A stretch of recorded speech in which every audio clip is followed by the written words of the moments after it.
For too long, the commercial security industry has been plagued with outdated products, uninspiring designs, and manufacturers pumping out the same products for years. In this video, we're going to discuss the lack of innovation in security products, how this affects you, and the future of commercial security.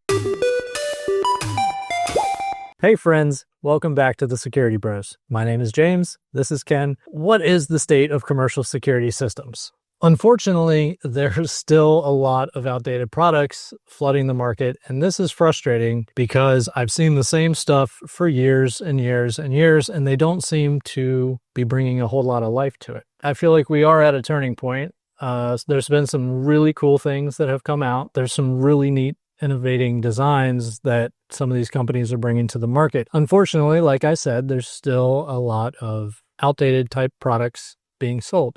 And the manufacturers of these products are investing a lot in marketing that is reaching customers and selling them on these products. And the bad part about that is the customers become adamant that they want that product, even if it's an inferior product. I think it's safe to assume that you're on Team Modern. Do you see value in these older style systems that haven't really had a whole lot of updating being sold today? Like think of DMP intercoms. Yeah, there's certain scenarios where that might be preferred for a client if they have a lot of locations and they have the software themselves to work on all of those systems. And that's what they're familiar with. That's what they're comfortable with. It can make sense if they want to replace one with another one of the same because they have so many locations with that exact same system. Right. Or you're saying if they already have it as part of their infrastructure. Or if they're opening up a new location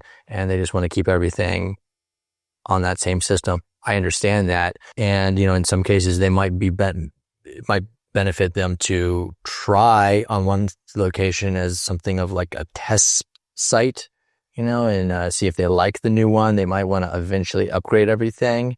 But if they want to stick to what they already know and have, I can see that. And in some ways, that's where it's fortunate that DMP still makes these for people that want to replace with another DMP. I don't see a lot of benefits if this is your first building you're developing and you don't have others, or they're not all on the same system already. In that case, it doesn't make a lot of sense. No, that's a good point. The problem I see with adding more things similar to DMP is, well, just sticking with that example, they're not super easy to use. The design seems very outdated. On the plus side, it's an extremely durable type of intercom, right? So you have that. And they have tried to keep up, right? They've tried to advertise like cloud features and some of these cooler add-ons. Problem is, it's just kind of add-ons to an already outdated base product. So what's the real underlying issue with the stagnation?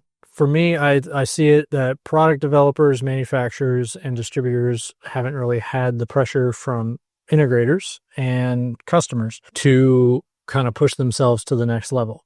That's starting to change, and I think that's a great thing. I think for a long time, customers didn't really know that there could be something better. Of course, manufacturers are going to prioritize their profits and making money over going back to the drawing board and spending a lot of money on R&D and innovation if there's not a huge market for it, right? And maybe they don't want to spend all the money in the marketing to teach the customers that there could be something better, right? So I get that. But at the same time, it's unfortunate when you're a part of the industry and you just kind of feel like you're lagging behind. You remember when we used to do a lot of DMP and Pacom, did you feel like that was an enjoyable experience working with those type of products? I didn't have as much issue with DMP as with Pacom. Pacom had very specific issues. Really an impossible system. Really, really was. It was not great. DMP, it had a few kinks, but once you understood how they were, it wasn't bad. It wasn't cloud-based. DMP, in their defense, they are moving forward. They're updating. They've got some touchscreen keypads for their alarm systems now, but the same general product, how their boards are all laid out and their software are all generally the same. Picture you're like 2000s operating system type situation. And Pacom, they didn't change a bit. It's the most frustrating thing to use. There's some very large players in the game. They're not doing enough to innovate. What makes these type of systems so hard to work with? They take a lot longer to install and program. A lot of the programming is extremely manual, and it can also be challenging to diagnose issues because there can be some diagnostic tools, but not quite as good as some of the more modern stuff. A lot of the modern stuff you can access from anywhere in the world, get a whole list of what's been happening with the system, and it's so much better. Ken, you've been in the industry for a long time. I'd love to hear a little bit about your experience with the older style systems, and I'd especially be interested in your dealings with the customer side and what it's like to train technicians with the old style systems. Some of the old ones I worked with, you had security systems that would run on like ladder logic, little modules where you download the ladder logic in them. They would run things also like roller coasters. You could use them in like prisons to help control those really heavy doors. In terms of training employees on the older systems, I mean, same way you train anyone on any system, you show them how to use it, and then my experience, I would say with the systems that we used to work with, it took a lot more time to train people. There was a lot more questions about how to use it. And there was, oh, what does this do? How do I do this? It was a lot more involved and a much bigger process. There was usually even a whole meeting set up to where you had to go over how to use it, what codes did what, because you would have to type in certain codes to get to certain screens on the keypad with, say, an alarm system. So it was just like a whole process. And then training technicians, good Lord, that was a whole other ball of wax because there was a lot more to it. It was a lot more complicated and you needed a lot more understanding to do it. Well, with the modern systems, I would say the big thing that has changed is now you have the capability of scaling out and building out some of the tasks that would have traditionally been only for technicians. So in the past, a technician would have to take all these parts to the site. Right. They unbox them. There's a whole unboxing period when you arrive at a location. You flatten all the boxes over here. You collect all your paperwork here. You're getting all your pieces out. And then you have it up and running, or you install it, then you power it up. And once it's powered up, nothing works yet. It has to be programmed. And so then you have to go through the whole programming process.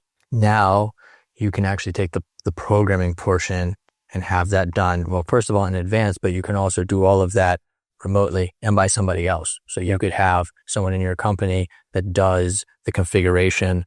And so when I like to think of, installation as really three parts, because you have the cabling portion of it, which doesn't require any special technical knowledge per se. Like with the systems, you have to run the cables as you see on your document.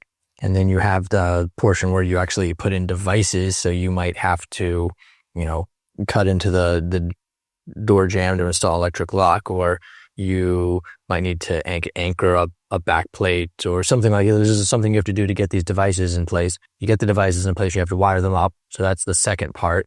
So you have the cabling, then you have the device part. And then the third part is you have programming. And now at least you can take a third of that, the programming, and you can have that done usually from the office remotely. That could be done from anywhere in the world, which is very cool because especially like if the technician leaves the site, the location, and then the customer says, oh, something I forgot, I'd like in there, a user, whatever. They don't have to go back to the location. They're not the ones that programmed it in the first place. You can have all that done remotely. So that is maybe the biggest way that it has changed the game in terms of what you have to train technicians on, because now you no longer have to train all your technicians on programming and configuration. That part might have gotten easier, but on top of it getting easier and more straightforward because, better user interface designed by newer companies. But in terms of that, besides that just getting easier, you also have taken like a third of the installation portion off of your technicians, or at least you could if you wanted to. Right. And on the customer side, don't get me wrong, there's still training that's involved, of course, because with any new thing, you're going to want to know how to use it. But I find that the trainings are very expedient. It's kind of people look at it, and a lot of the systems that we install now are so similar to people's smartphones and stuff like that, it just feels natural, right? If you're installing an intercom with a touchscreen, it kind of just has everything right there, and people are like, oh yeah, oh, so this does this? Yeah, okay. Say an alarm panel that's, a touchscreen, has big green button for arm, and it's just very intuitive, very easy to use. So you still, help the customer through it, but it's a very quick and enjoyable experience compared to before. Part of the reason for so much positive change is a lot of the security systems that were originally used for residential. And I think that kind of caused people at a large scale to see that security systems didn't have to be super complex. They could be attractive and easy to use. And that's good because now manufacturers are starting to embrace the idea that there's more of a market for this style of product, something that's a little more attractive and easy to use, but still has the commercial features that commercial customers are looking for. And that gives you a lot more value for your money, in my opinion, because it takes less time to install. They're a lot easier to maintain, like you had alluded to before. Any time a code needs to be changed or something needs to be updated, it can be done remotely. They're more user-friendly, like I was talking about, a lot easier to grasp how they actually function.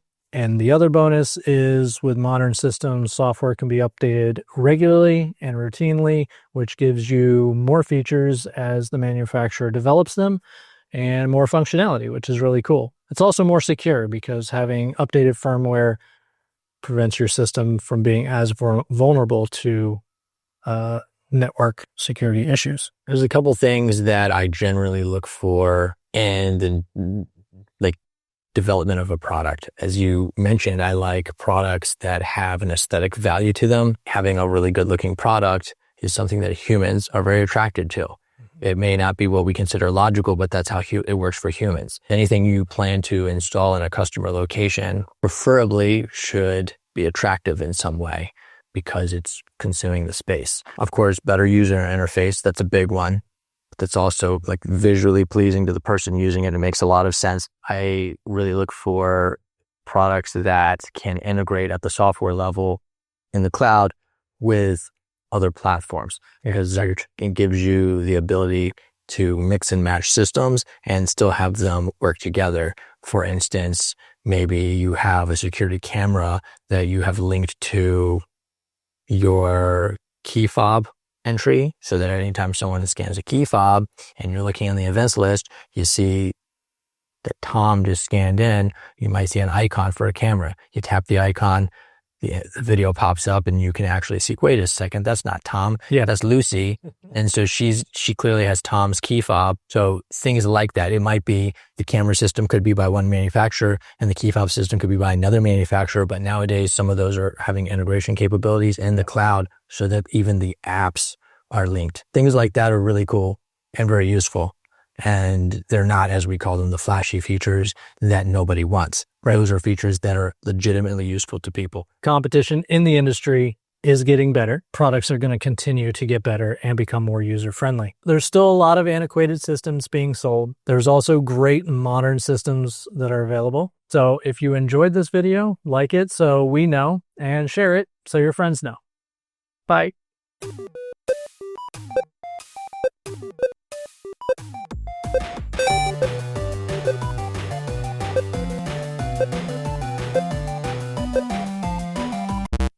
Game over.